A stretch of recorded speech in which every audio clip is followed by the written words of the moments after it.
Oh, well, how do you even make your money? Like, are you a real influencer or is that your hobby?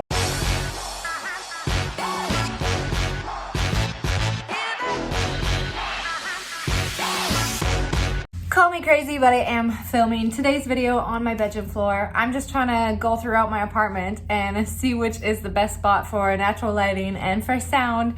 So until I get that, you're gonna get some really random footage of random locations around my apartment. Sorry. You might be curious about the title of this video, like why would I tell a German that my job title is something different than I might tell a Canadian? It just really doesn't make much sense, does it? I agree, you know, I think about that all the time and I'm like, why? Why do I feel the need to change who I am for one person versus another person?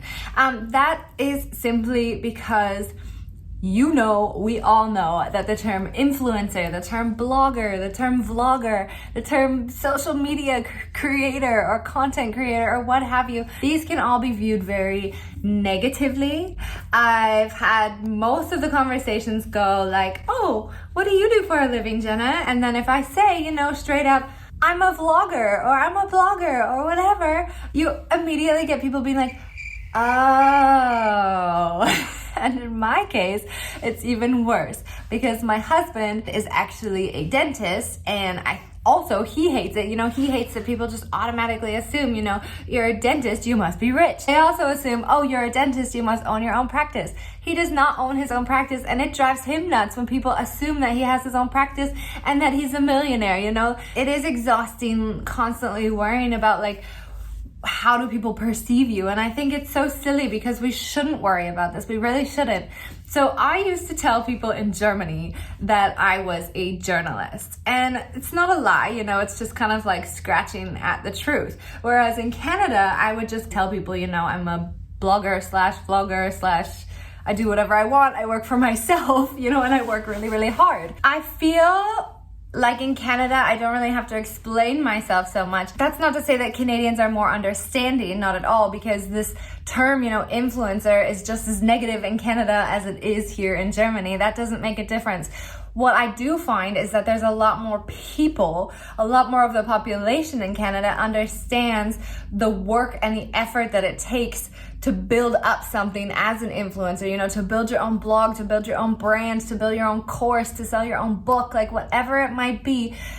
A lot more people in Canada, I have that feeling that they really understand what it takes and they really understand that it's hard work. And whether or not you're making billions, it doesn't matter. People respect you and entirely understand, you know, what is behind a job title like this.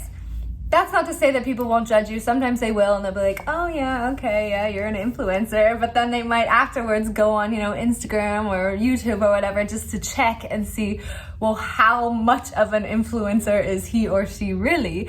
And I hate it, but that's just kind of like the nature of the job title and I do understand that. But in this case, in Germany, when I would tell somebody that I was an influencer, the first thing that people always ask me is, well, how do you even make your money? Like, are you a real influencer or is that your hobby? And maybe it's because a lot of Germans that I know at least are very upfront, very straightforward and just want to get to the point. Like, okay, what is influencer to you? You know, like how much do you really make? And if I'm being totally honest, that's not something that I really like answering, not because I'm not comfortable with it, but because I feel like I'm explaining myself, like I'm justifying what I do to other people. You know, nobody else has to justify that they're a teacher or a police officer.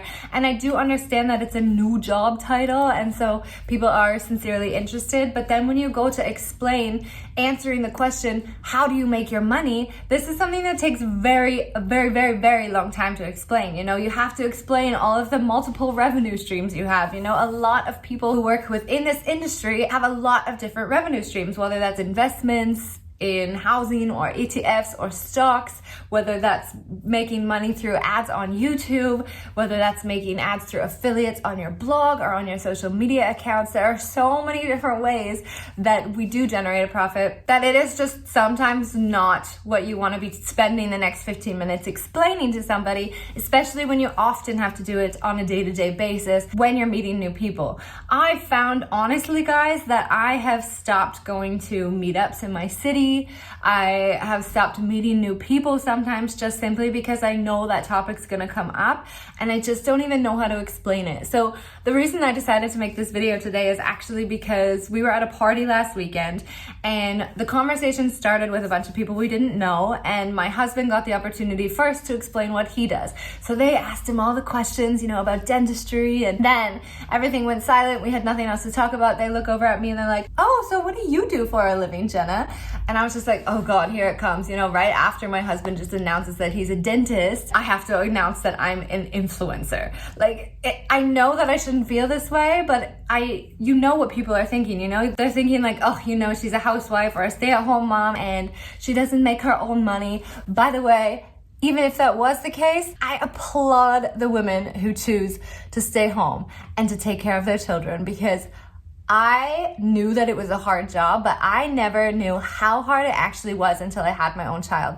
Guys, I love my son to death, but I could never do it. It is a lot of work, and I am really happy when I get to just sit down at my desk, create my content, do my work, make my money. It's just something that I personally really, really enjoy, and I admire everybody who does choose to stay home, because that job is 100 times harder than what I do. 100 times harder.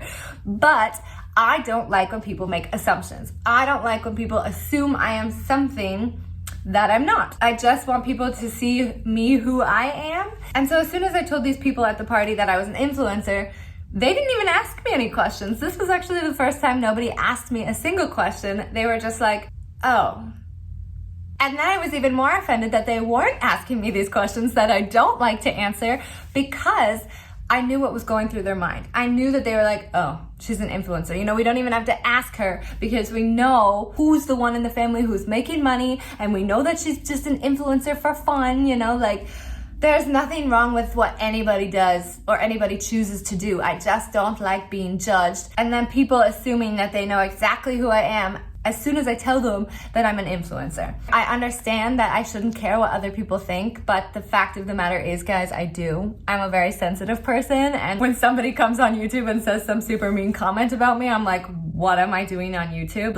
Am I supposed to be here? Can I actually handle the negative comments that come through on this channel? It's bound to happen. It happens to everybody, but for some reason I'm a lot more sensitive about it. So at the end of the day, I care what people think, and I care what people assume about me, and whether I like it or not, I don't really think I can just brush it off. I've tried. I also don't feel like an influencer, I'm not that, stereotypical influencer where, you're sharing different brand name clothes and perfume and jewelry and makeup and whatever on your Instagram feed. I have next to no selfies. I'm pretty sure I don't have a single selfie on my Instagram feed on Life Induce. You can go check it out if you want to double check. But I get categorized into this box, and those influencers are great. It's just not me. So when I was lying down, I was like, what title would I feel comfortable with? Would I like to call myself that is honest and that is the best explanation of what I do? Because I do believe I'm a journalist, not over here on YouTube, but on my main blog channel, so lifeindusseldorf.com. I share tips on, of course, how to relocate to Germany, but I also share tips on what you can do in the city. I just wrote a post on the best Gänseessen here in Düsseldorf. I talk about the best things that you can do with toddlers in the rain, where you can go strawberry picking, pumpkin picking, apple picking, all of the fun things that you can do in the city and beyond our city. I love to share. So I do a bit of journalism. I do share upcoming information about events and news that's happening. So there is an aspect of journalism to my title. I also influence, I also create a lot of social media content. I do a lot of things in this one broad spectrum. And today I've decided that my new title is going to be digital journalist. It does exist. This term does exist. It's actually somebody who draws information from the internet and using this research creates content to share on journalistic platforms like lifeindusseldorf.com or lifeingermany.com or over here on YouTube, for example. So I liked the idea of keeping that term journalist, but I really loved being able to integrate the term digital to it as well, because what I do is all digital. I'm not a newspaper journalist. I'm not a print journalist. I do everything online. So digital journalism seemed exactly what I was looking for, exactly like the term that I'm trying to describe for myself, because influencers are not just influencers. You know, there are a number of different things, and some of them like to go in the area of journalism. Some of them go in a different direction. Some of them sell products, services, whatnot. So for me, I think I'll be a digital journalist.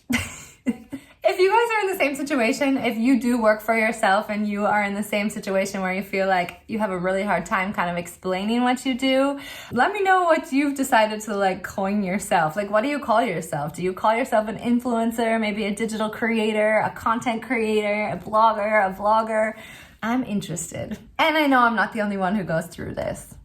Thanks for listening to another rant over here on Life in Germany. Wie immer, vielen, vielen lieben Dank und bis später.